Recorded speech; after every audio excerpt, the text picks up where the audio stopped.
The Mississippi, a vast river system that spreads across nearly half the United States. It can be a tremendous asset to our country, yet it can be a great liability in times of flood. Spring 1927. A torrent of rain causes the river to explode from its banks, triggering the greatest flood in American history. It just wreaked enormous havoc and included an enormous amount of land and nearly 1 million people. On this episode of When Weather Changed History, as the flood ravages the lower Mississippi Valley, it also exposes profound racial and social inequalities. Planters exploit black sharecroppers. You actually had Boy Scouts holding guns on African-American men. They were part of the economic capital that many planters felt that they owned. And wealthy businessmen renege on a deal to help their poor neighbors. It brings in the disparity between rich and poor, who could escape the flood and who couldn't.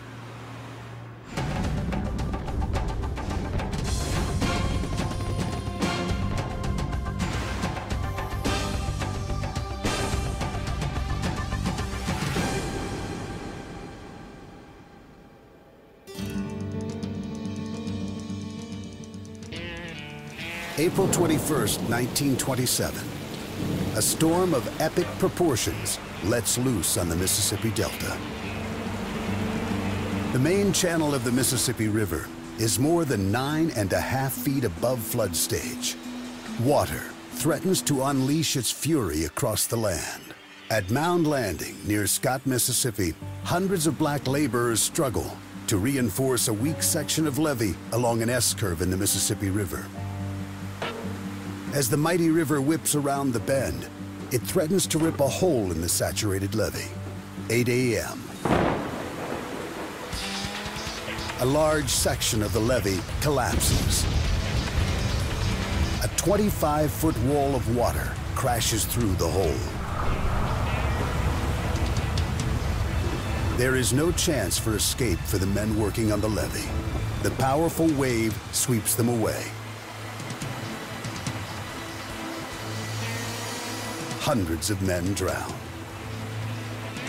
An enormous amount of water was pouring out of this levee break onto the Mississippi Delta. There were 468,000 cubic feet of water a second. That's more than double the flow of Niagara Falls. The floodwaters surge through the gap, engulfing everything in their path. It just starts spreading out throughout the protected area, and anyone living behind the levee system were subject to some very fast rising water. People throughout the region brace for disaster. The tragedy at Mound Landing is the result of flood conditions that have been building for the past 8 months. August 1926. In the Mississippi Valley, rainfall for the month is 200% above normal. It rained so hard, there were not only floods, but record floods, hundreds of miles apart in the Mississippi River Basin. The rains continue through the fall and into the winter as the river rises higher and higher. After 5 months of downpours, the upper basin of the river system is fully saturated. River gauges measure record-high water levels.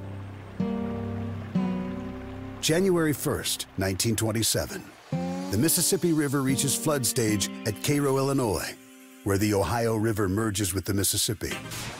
When the river goes into flood stage, what happens is it's a gradual rise in the river. And so it rides a crest, like a wave. And that crest moves down the river. January 7th, a 49-foot flood crest passes Cairo. Steady, heavy rainfall continues into the spring. 5 storms that spring, each greater than any in the previous decade, send more water into the Mississippi. Water from rain-swollen tributaries makes the Mississippi even more powerful as it winds its way south. By the time you get to early April, the river is so high, people are getting excited. The only protection residents have from the rising water are levees, massive earthen dams built adjacent to the riverbanks, designed to hold back floodwater. Thousands of people work around the clock, reinforcing the levees with sandbags and checking for signs of weakness. Well, the Corps of Engineers was assuring people they could hold all the water in sight. The levees were fine, everything's going to be fine here. Still, in Greenville, Mississippi, one of the largest cities of the Delta with a population of 15,000, residents grow tense. The water already overwhelmed 5 levees upriver. The crest is heading straight for Greenville. The massive flood is about to expose long-standing divides between blacks and whites. Here, the cotton industry drives the economy. Many of the cotton farmers are poor sharecroppers. Sharecropping, a system of tenant farming that developed after the Civil War, is widely practiced. Ex-slaves and their descendants work the land belonging to plantation owners. They give a share of their crop earnings back to the landlords. These landlords, known as planters, hold an unfair advantage. The relationship was a power relationship where the landlord had all the power, and the sharecropper was at the beck and call of the planter. It became a very exploitative system. Oftentimes, plantation owners would also own stores where African Americans would purchase supplies they may need. After the crops were sold, instead of having a profit, the sharecropper would oftentimes emerge deeply in debt. Black sharecroppers are also subject to Jim Crow laws, which govern race relations throughout the South. 87-year-old Juanita Turney grew up in Greenville under her grandmother's watchful eye. She recalls the racial discrimination she encountered as a child. I did not try to drink water from a fountain that said colored. I drank my water before I left home. We couldn't go to the library. We couldn't go to their schools. There were a number of things that we could not do. Now, in fighting the raging Mississippi, wealthy white planters exploit their relationship with black sharecroppers and treat them as if they were still slaves. Every plantation owner would simply gather up his sharecroppers in trucks and drive them to the levee. They were part of the economic capital that many planters felt that they owned and had the right to manipulate and to dispense at their will. The planters order the sharecroppers to work without pay, filling sandbags and hauling them to the crown of the levee. As the threat of flood increases, the planters' abusive methods ensure the blacks' cooperation. In some areas, you actually had Boy Scouts holding guns on African American men, forcing them to stay on the levee and work. April 15th, 1927. A storm front from the Gulf of Mexico produces torrential rain. From St. Louis all the way to the Gulf, the downpour pummels an already saturated Mississippi Valley. The storm dumps between 6 and 10 inches of rain. The storm lasts 6 days. Everybody in town was tense, and they were finding faults with the levee, and nobody knew where it was going to break or if it was going to break. They were just praying that the rain would stop and things would get better, but it didn't.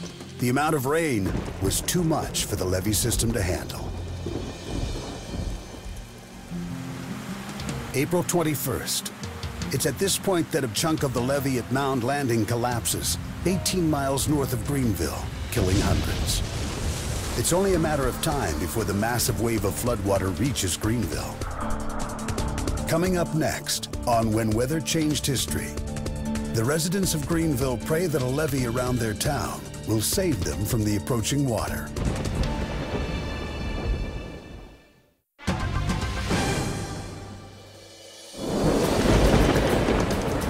April 1927. After months of storms that dump record-breaking amounts of rain on the country's midsection, a great flood is ready to unleash its fury. From Cairo, Illinois, down to the Gulf of Mexico, rivers and tributaries are overflowing their banks. The mighty Mississippi is rising high and fast. For weeks, the water has saturated levees up and down the river. In mid-April, an epic storm rages for 6 straight days. Then on April 21st, the river bursts through a levee at Mound Landing, 18 miles north of Greenville, Mississippi. 8 a.m. in Greenville. Sirens blare. People spring to action and rush to get out any way they can. People were panicking. They were getting in their vehicles and driving lickety-split. But some don't have the means or money to get out of town. They take refuge in the upper levels of homes and buildings. Others find higher ground on a levee. 2 levees protect Greenville. The large, mainline levee contains the river during periods of high water. And a smaller so-called protection levee encircles the town. Residents hope this smaller levee can withstand the wave of water racing toward them. Late that night, floodwaters reach the north side of Greenville. The water quickly overwhelms the protection levee. That back protection levee was about 8 feet high, and the water came in at 9 or 10 feet. Initially, the water doesn't appear threatening, but by morning, shallow, muddy water covers the streets. Frances Carlton's family has lived in Greenville for 3 generations. That morning in 1927, her father, Herman Calouette, visits the local cafe for breakfast, just as the owner is making his escape. He said, well, I've got the batter over here. Just fix you what you want, and you're welcome to it. So that's what Daddy did. He fixed him some pancakes and had a good meal, and then he said when he left, the water was up to his knees. Less than a mile away, Juanita Turney, then 7 years old, and her grandmother evacuate their single-story home. When it happened, then we had just a very short time to get out of the house. Her godfather urges them to find higher ground. We stood there watching the water roll across Nelson Street. My godfather, who lived in the house behind us, said, "You see that water coming across Nelson Street? You better come on, we're going to the courthouse." They rushed to the county courthouse just a few blocks away.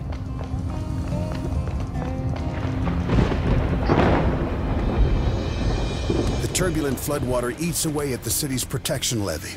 Finally, it bursts through, creating wide avenues for the water to invade the city. If you were just inside the protection levee in Greenville, when the water ripped open the levee, you saw this great fury coming at you. John Wiley, then 17 years old, is at his home with his brother when he sees the water rapidly rising. John and his brother climb to the roof to escape the deluge. For the next several hours, they watch the chaos that unfolds as their city is flooded. We was all scared. We was gonna get drowned. That morning, people hollering on logs, cattle swimming, horses and things drowning.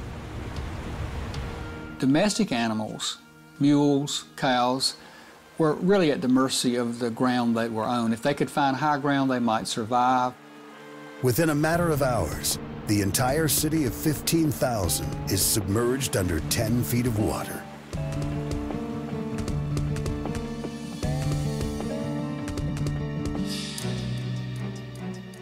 The next day, residents are stranded on rooftops and in trees. Makeshift rescue crews rush to their aid. Using small boats, they navigate through the flooded town and bring whomever they find to higher ground. Herman Calouette is among the local volunteers.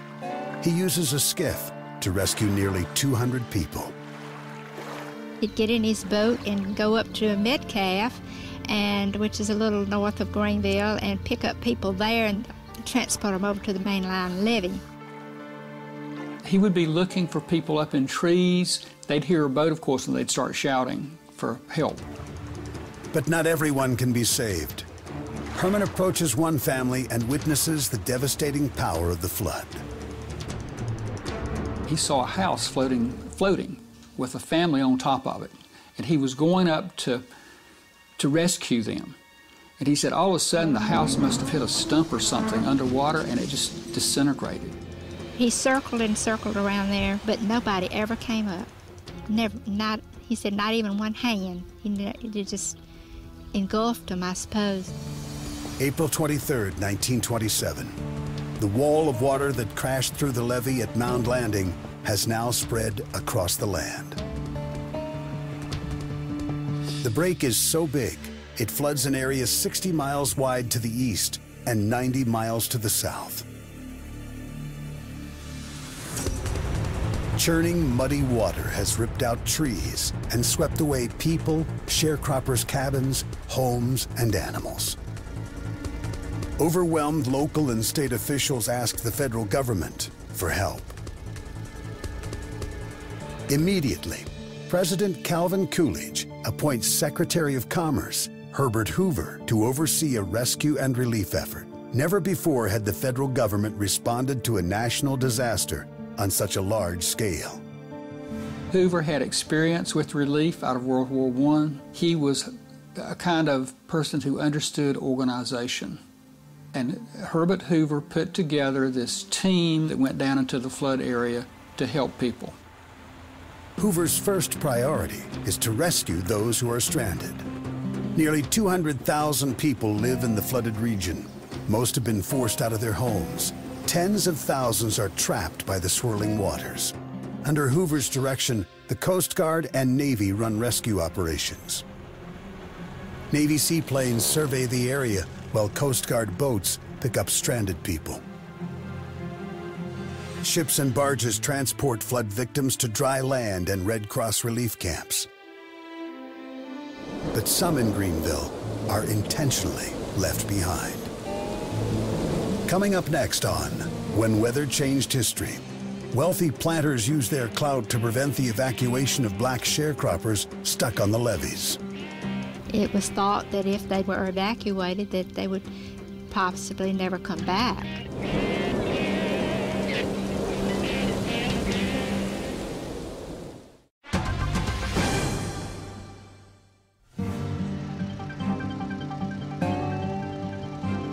April 23rd, 1927. An ocean of water covers the Mississippi Delta. Tens of thousands of people are stranded and desperate to be rescued. The city of Greenville, Mississippi is 10 feet underwater. 17-year-old John Wiley finds shelter in the upper floor of his father's office building in downtown Greenville. He's lucky.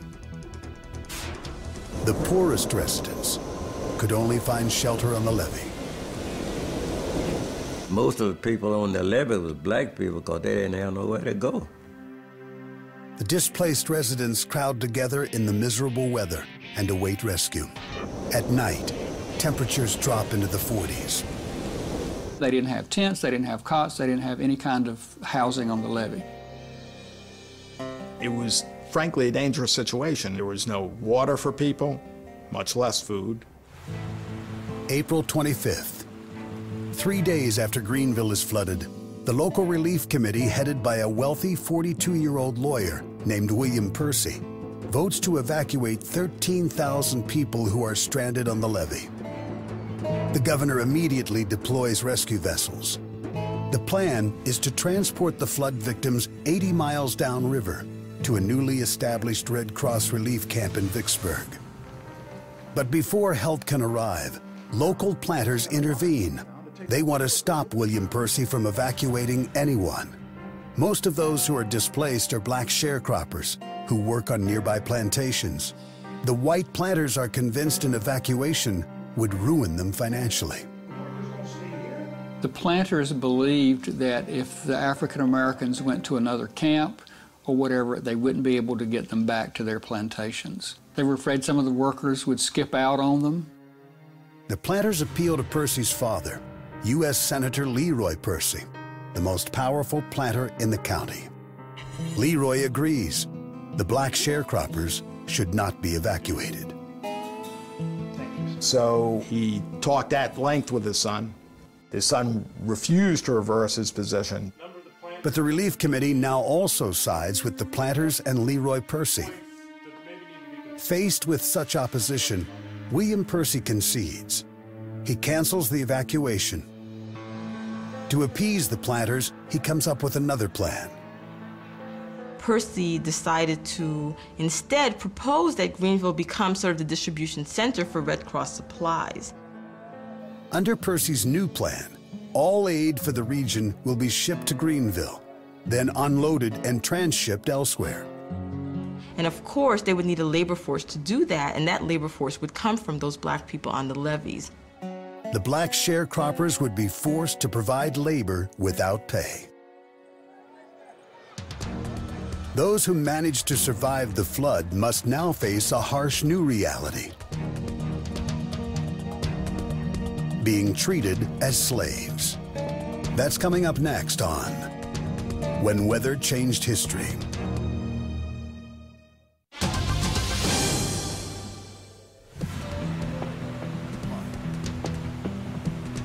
April 1927. In the days after the enormous levee break at Mound Landing, the Mississippi floodwaters continued to surge south. By late April, the flood ravages more than 15 million acres in Mississippi, Arkansas, and Louisiana. 600,000 people in the region are homeless. The flood has now surpassed all others on record, becoming one of the worst natural disasters in American history.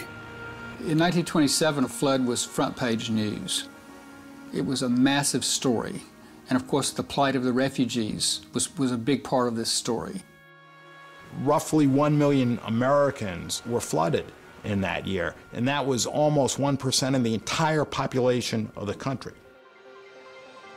From coast to coast, concerned Americans donate their time, clothing, and more than $17 million toward the immense relief effort. Despite this outpouring of charity, rumors of abuse begin to circulate throughout the network of Red Cross relief camps. Nowhere is the plight of flood victims worse than in Greenville, Mississippi. In many ways, the treatment of displaced black sharecroppers in Greenville resembles slavery, which had been abolished more than 60 years earlier. In order to receive food rations, blacks must supply free labor. To prove their eligibility, they have to wear labor ID tags. The sharecroppers are forced to help unload Red Cross relief supplies, fortify the damaged levees, and assist with the immense cleanup effort, all without pay.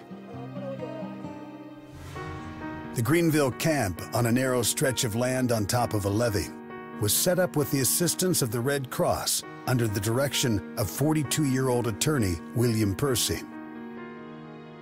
There was a lot of political power behind Percy, as well as a lot of economic power. In a lot of ways, people described his running of the camp as him having absolute control. Percy established the camp after being pressured by his father, U.S. Senator Leroy Percy.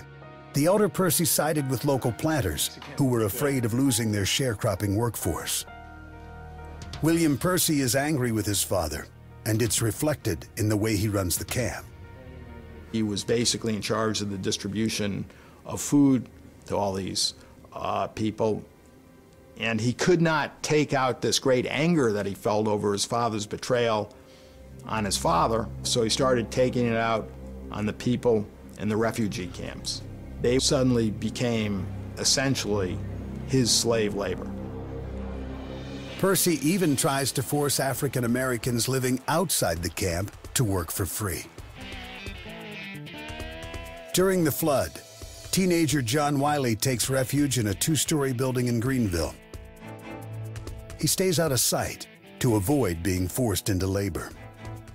We used to hide. We used to never go outside. The police would go around through the city picking up people, making them work on the levee.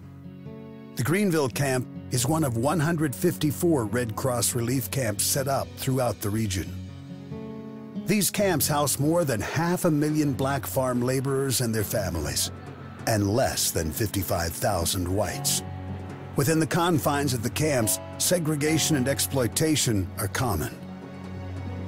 Red Cross relief is done within the context of Jim Crow laws, which govern race relations in the South. The camps reflected and reproduced the racial realities of the time period in the different treatment of black and white refugees. And it really became a place where local plantation owners would oftentimes have a say in how the camps were run. We're talking about 1927 in the era of segregation and discrimination. So when the relief started, first of all, the whites got the tents and the cots and the better food and the better clothing. In the black relief camps, people got very meager portions of food, and the types of food that they got was very low in terms of the nutritional scale. While displaced whites receive meat and canned fruits, blacks get rations of bread and molasses. Making the camp conditions worse is another change in the weather. The heavy rains and unseasonably cold temperatures subside, only to be replaced with sweltering heat. Temperatures soar.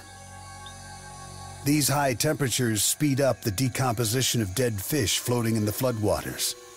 The stench is unbearable. Those who are stranded can't escape the weather and can't leave the camps either. National Guardsmen, brought in to help preserve order, keep the blacks confined to the camps. Such is not the case in the white camps.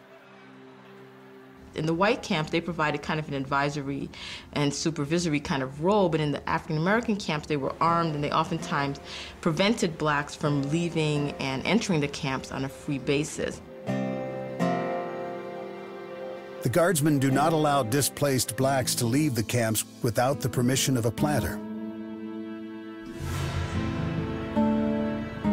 They were very much sort of helping to provide the enforcement mechanism that would keep African Americans in their places. If you stepped out of place, you would have to pay, and you would have to pay oftentimes by a confrontation with the National Guardsmen. The reason they were kept in the camps was so that the planters would have access to them when the water went down. And only the planters could get them out. The planters also exploit the sharecroppers through the distribution of Red Cross relief supplies. The people who are in charge of the running of the camp and the distribution of those supplies, those would oftentimes be local planters, local plantation owners, who would oftentimes use those provisions in order to exercise control over sharecroppers and tenant farmers who were in the camps. Accusations of corruption circulate when white planters begin to stockpile Red Cross aid and then sell the goods to black sharecroppers on credit. They learned that they could manipulate federal relief to their own advantage. The planters would take the food and distribute it to their help, but they put it on their bill. The planters' methods generate income for themselves while keeping sharecroppers in debt. African Americans in relief camps are not the only ones who feel discrimination. As the flood crest moves south, New Orleans, the biggest city in the region, is directly in its path. Here, poor whites also face a harsh reality, resulting from a decision by the city's business elite. In the 1920s, New Orleans was the economic and financial hub of the South. New Orleans was by far the wealthiest city in the South. It had literally double or triple the economic activity of Atlanta, of Houston, of Dallas, of Charlotte. New Orleans' large shipping port connects the country's interior to the international market. The city is run by a powerful group that includes bankers, the mayor, and the governor. Flood preparations have been underway for more than a month. Still, the group is afraid the approaching crest could ruin their city, which lies below sea level. So they come up with a plan to divert the floodwater. The banking community in the city wanted to make a definitive statement that they would never allow the Mississippi River to flood New Orleans, and they had the political power to ensure that. They proposed to dynamite a section of the levee to create an artificial break or crevasse. The thought was that if you make a crevasse south of New Orleans, it's like pulling the plug in the bathtub. It's going to drain the water through that, and therefore the river will fall and New Orleans will be spared. Saving New Orleans, however, would be done at the expense of poor whites who live in two neighboring communities, St. Bernard and Plaquemines Parish. Those communities would be intentionally flooded without their approval. That's coming up next on When Weather Changed History. It brings in the disparity between rich and poor, who could escape the flood and who couldn't.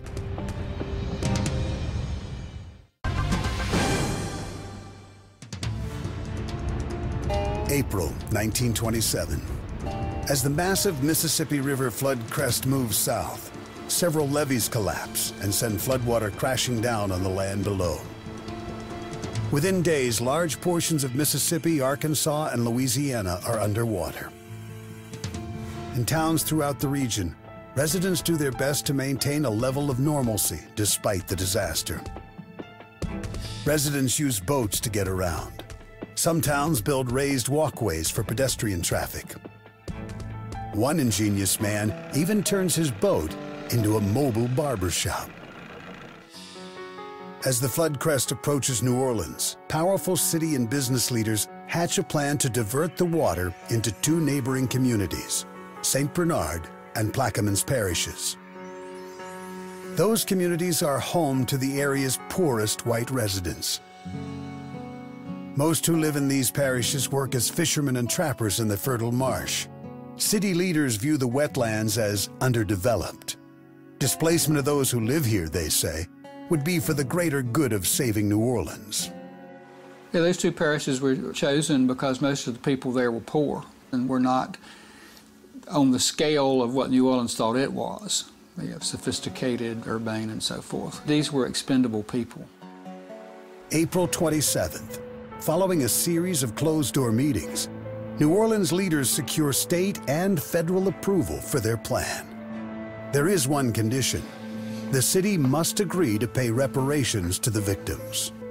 The president of every bank in the city, the president of every business association in the city, the mayor, every member of the city council, they all signed a written pledge that they would make full restitution for any losses. New Orleans gives the residents of St. Bernard and Plaquemines Parish 2 days to evacuate. With little time to pack, residents must leave nearly everything behind. Edward Nunez, then 19 years old, lived with his family in a modest one-bedroom house in St. Bernard Parish. He recalls his parents' fears. They were worried, yeah. Because you're leaving everything back. Furniture, everything in the house, some clothes. That's all we could take, some clothes. On April 29th, engineers dynamite a section of Carnarvon Levee, located 13 miles below New Orleans Canal Street. The first explosion throws dirt into the air, but only creates a small hole. 48 hours later, a significant section collapses after a diver plants dynamite in front of the levee. 250,000 cubic feet of water per second flows out of the river onto the land below. The river water level goes down. For wealthy New Orleans, the threat of flood is gone. But for residents of St. Bernard and Plaquemines Parish, the deluge is just beginning. Edward and his brother travel by boat to see the devastation firsthand. Oh, man. Go to the prairie, all straight across. No land at all, you know? The water was so high. These photographs, shot by a local photographer, were taken as evidence of the flood damage. Residents plan to submit them with their reparation claims. The murky floodwater covers 600 square miles of St. Bernard and Plaquemines Parish. 12,000 people are homeless. But when residents of the flooded parishes begin to file their claims with the city of New Orleans, they make a startling discovery. The city refuses to honor its promise. New Orleans done us dirty, man. They double-crossed us. They were supposed to pay us off. They didn't. In the end, the city breaks its promise to pay reparations. Officials reject countless claims or pay paltry sums on those they do accept. On average, each family receives less than $300 for their losses. In the weeks that follow, city and business leaders come under sharp attack in the press for protecting the city's financial interests at the expense of others. Nearly 10,000 people who live in St. Bernard and Plaquemines parishes lose everything. In many areas throughout Mississippi, Arkansas, and Louisiana, the floodwater remains until July. That's 4 months after the first levee break at Mound Landing. Finally, the water has drained off the land. In total, the Great Mississippi Flood of 1927 inundates nearly 17 million acres in 7 states. Geographically, the 1927 flood was possibly the biggest flood in American history. And from Cairo to the Gulf, it just wreaked enormous havoc and included an enormous amount of land. The flood directly affects roughly 1 million Americans. It was devastating, and it just disrupted everything that was civilization at that time as people knew it. As people return to their homes, considerable work lies ahead. People describe going back to their homes as just so sad. For one thing, the water that went through their homes and the mud that caked their homes smelled really bad. The smells were not only the smells of the house and the mud, but of course rotting carcasses of animals. I think for sharecroppers in the camps, there was a sense that they had lost so much. They had lost perhaps the opportunity for economic advancement, or at least the opportunity in order to continue along the same economic path that they had been on for so many years. They didn't know if they would be able to produce any cotton or sugar for that year. They didn't know what the land looked like when they would get back to it. There was just a lot of doubts in their mind about what the future would bring for them. With so many people hurt by the disaster, Americans begin to reconsider their views on the government's responsibility for providing relief. If you measure public sentiment by letters to the editor and newspaper editorials and things like that, this was a sea change, a watershed moment. After the flood, the federal government expands its role in disaster relief, agreeing to provide money and manpower in times of natural catastrophes. And made people think that the federal government actually had a major responsibility to help citizens when they were in serious distress through no fault of their own. The flood also leads to a profound shift in national politics. I think it was precipitated sort of the movement of African Americans from the Republican Party to the Democratic Party. That's next, in the conclusion of When Weather Changed History.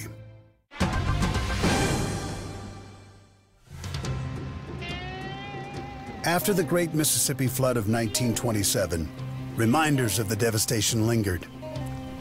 In Scott, Mississippi, the raging currents that ripped through the Mound Landing levee dug a 100-foot deep hole in the fertile delta soil. Today, those waters are still there as part of a beautiful lake known as a blue hole. The flood of 1927 changed the political landscape as well. In 1928, Republican Herbert Hoover won the presidency. His success in leading the flood relief effort won him votes across the South. He benefited from the traditional support of African Americans. African Americans had a historic allegiance to the Republican Party, which was seen as the party of Lincoln, the party that ended slavery, the party of emancipation. Hoover gained even more support from African Americans when he promised to look into allegations of refugee camp abuses. He also pledged to develop new land appropriation programs. But Hoover never followed through on land proposals. The broken promises angered African Americans. In the years to come, blacks would leave the Republican Party by the thousands and switch their allegiance to the Democrats. Hoover turned his back on these people, and it was such a betrayal that, the emotional connection between the African American leadership and the Republican Party was broken forever. Hoover wasn't the only one whose image was tarnished by the flood. The city of New Orleans damaged its reputation when it deliberately flooded St. Bernard and Plaquemines parishes. That decision reflected the city's willingness to allow powerful men to take advantage of those less fortunate. One of the things that the flood of 27 exposed is the disparity of wealth and circumstance in the United States. The bitterness lingered for generations. So much so that in 2005, when Hurricane Katrina flooded New Orleans, rumors circulated that the levee along the lower 9th Ward had been sabotaged. There are many members of the African American community who believe that it did happen, and they point to what happened in 1927, saying, well, they did it once, that's proof they do it again. The 1927 flood did inspire a major change in flood management policy. Congress passed the Flood Control Act in 1928, which led to the creation of new flood control measures designed to reduce stress on the levee system. Since that time, we've got the system along the Mississippi built up with reservoirs, floodways, and levees such that if 27 were repeated, we could control that event today.